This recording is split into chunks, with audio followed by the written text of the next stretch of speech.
दोस्तों, हाल ही में पाकिस्तान की तरफ से एक कबूलनामा सामने निकलकर आया है और यह किसी ऐसे व्यक्ति के द्वारा कहा गया है जो कि ऑलरेडी आर्मी में रह चुका है। आप मुझे बताइए कि अपने देश के खिलाफ गद्दारी कौन कर सकता है जिसको यह लगता है कि वाकई में जो कुछ हुआ है वो गलत हुआ है, चाहे फिर उसी के देश ने ही क्यों ना किया हो। हाल ही में क्या हुआ है कि पाकिस्तान की पूर्व सैनिक हैं आदिल रजा, उन्होंने ये कहा, एक्स पर पोस्ट किया कि जो कुछ भी पहलगाम के अंदर हुआ है, पहलगाम में अटैक किया गया है, वो असीम मुनीर के इशारे पर किया गया है। उसी व्यक्ति ने ऑर्डर दिया था और उसी के इशारे पर यह तमाम काम हुआ है। या तो हम लोग आदिल रजा को मान सकते हैं कि पाकिस्तान के साथ में गद्दारी की है, क्योंकि अपने ही देश के खिलाफ जाकर जो है नेशनल लेवल पर वो ये बयान दे रहा है, या फिर किसी व्यक्ति को ऐसे लगता है कि यार जो कुछ हुआ है गलत हुआ है, हम लोग ह्यूमैनिटी के साथ में हैं, हम लोग मानवता के साथ में हैं, और अगर मानवता को कहीं पर भी हानि पहुंचती है, नुकसान होता है, तो हम लोग उसके साथ में हैं। इसीलिए आदिल रजा ने यह स्टैंड लिया और कहा कि वाकई में ये जो कुछ भी हुआ है पहलगाम के अंदर, ये असीम मुनीर के इशारों पर किया गया है, क्योंकि आर्मी का इंटरवेंशन ज्यादा है वहां पर। मैंने कल एक लेक्चर लिया था, उसमें आप लोगों को यह बताया था कि किस तरीके से पाकिस्तान के जो आर्मी चीफ है उन्होंने एक पाकिस्तान ओवरसीज एक समिट था, उसमें एक बयान दिया और वही एक ट्रिगर का काम कर रहा था। मतलब वो पहले से इंडिकेशन था और वही इंडिकेशन जो है वो एक विसल के तौर पर काम कर रहा था, डॉग विसल के तौर पर काम कर रहा था। आसिम मुनीर जो कि पाकिस्तानी ओवरसीज को संबोधित कर रहे थे, वहां पर ये कहा कि हिंदू और मुस्लिम जो है दोनों अलग अलग हैं। ऑलरेडी हम लोग इसके बारे में बात भी कर चुके हैं, मैंने कल ही जो है आप लोगों को इसके बारे में बताया भी था। टू नेशन थ्योरी इनके हिसाब से सही थी और इन्होंने कहा कि हिंदू और मुस्लिम अलग अलग है, हिंदुओं का कल्चर अलग है, मुस्लिमों का कल्चर अलग है और हम लोग मुस्लिम स्टेट बनाना चाहते हैं। ये तमाम बातें कल हमने की थी और ये कहा था कि ये एक ट्रिगर के तौर पर काम कर रहा था, लेकिन हमारे लिए एक इंडिकेशन भी था। हो सकता है कि हमारा इंटेलिजेंस फेलियर यहां पर थोड़ा सा दिखाई दे, लेकिन बात यह भी है कि जब इतना इंडिकेशन हमारे पास में था तो हमको थोड़ा सा सुरक्षा के इंतजाम जो है और बढ़ा देने चाहिए थे। लेकिन आदिल रजा जो कि पूर्व सैनिक रह चुके हैं, उन्होंने आसिम मुनीर के खिलाफ जो है क्या कहा है। देखिए, फॉर्मर पाकिस्तानी आर्मी ऑफिसर है आदिल रजा, उन्होंने हाल में कहा है, क्लेम किया है, the deadly terror attack in Pahalgam which claim the lives of 26 people, यानी कि 26 लोग जो है वो मारे गए हैं, ठीक है, और was carried out on the orders of the Pakistan army chief general Asim Munir. Raza ने यह भी क्लेम किया that the orders for the attack came directly from the top military leadership in the Pakistan. तो पाकिस्तान के अंदर जो टॉप मिलिट्री लीडरशिप है उनकी तरफ से ऑर्डर पास हुए और फिर यह घटना जो है वो घटित हुई है। क्या वाकई में हमको ये जो स्टेटमेंट है इसको सीरियस लेना चाहिए, या फिर हो सकता है कि कोई ना कोई देश के अंदर देश विरोध भी होता है?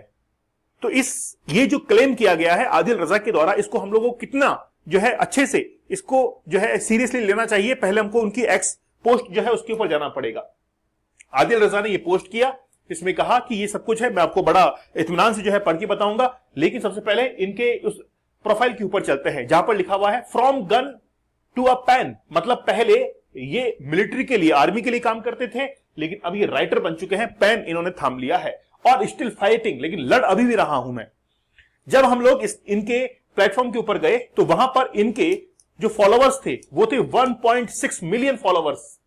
इट्स अ ह्यूज नंबर, बहुत बड़ा नंबर है ये, 1.6 मिलियन फॉलोवर। इसका मतलब है कि लोग फॉलो करते हैं इनकी थिंकिंग को, इनके राइटिंग के मेथड को फॉलो करते हैं पाकिस्तान के अंदर।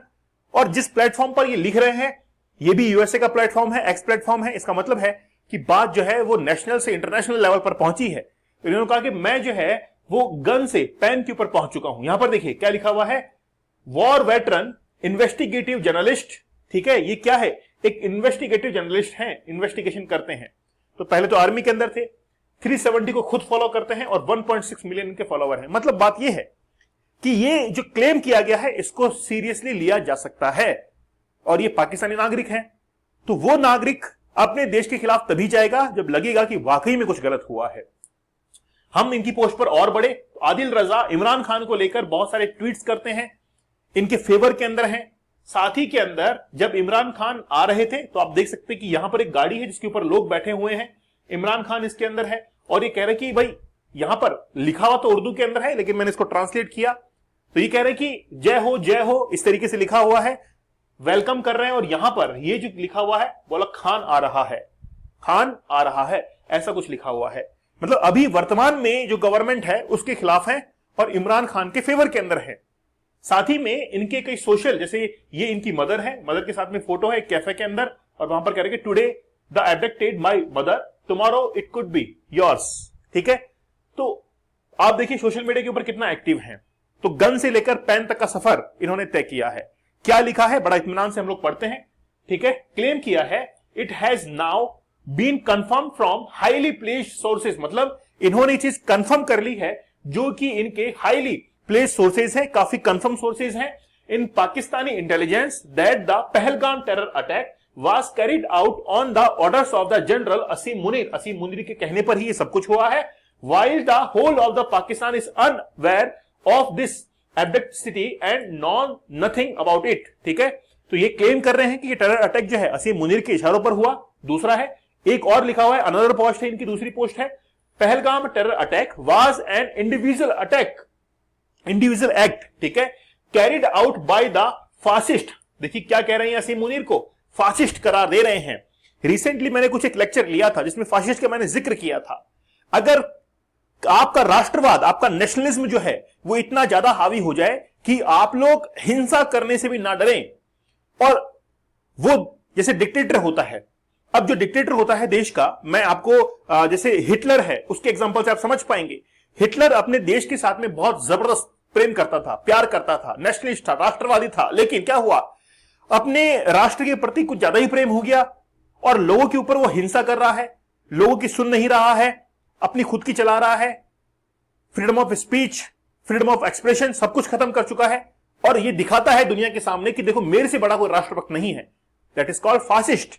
ठीक है, और ये कह रहा है, आसिम मुनीर के बारे में कह रहे हैं ये, and his complies with in the military to serve their personal interest, मतलब बिल्कुल पर्सनल इंटरेस्ट के साथ में, मिलिट्री के साथ में जुड़े हुए हैं।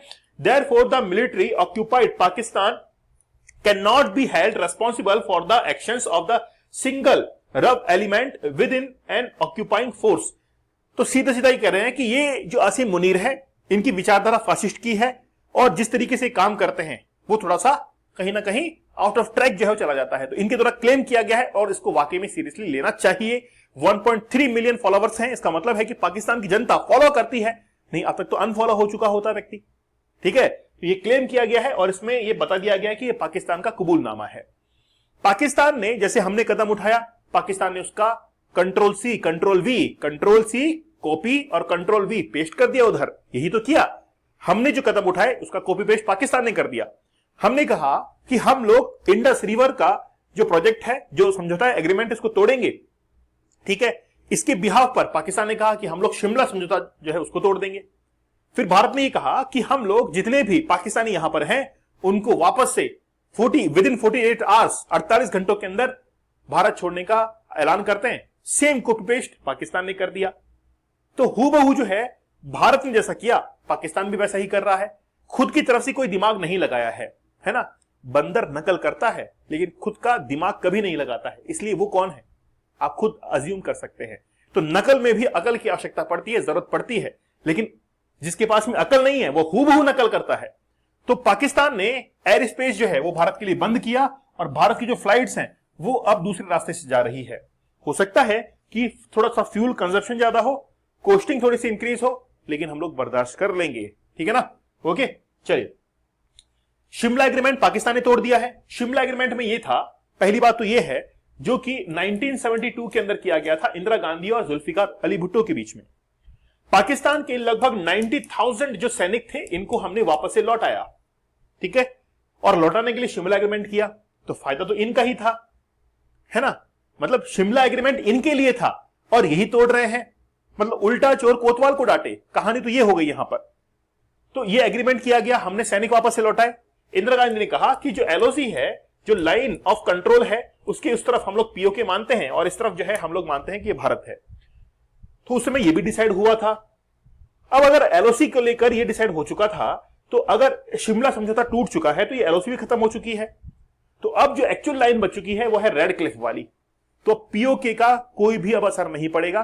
पीओके मान लीजिए खत्म हो चुका है। पीओके, अब पीओके कुछ भी नहीं है। पीओके ना तो बल्टिस्तान है, ठीक है, और ना ही आजाद कश्मीर, जो कि वो लोग कहते हैं कुछ भी नहीं है साहब, तो एलओसी खत्म हो चुकी है।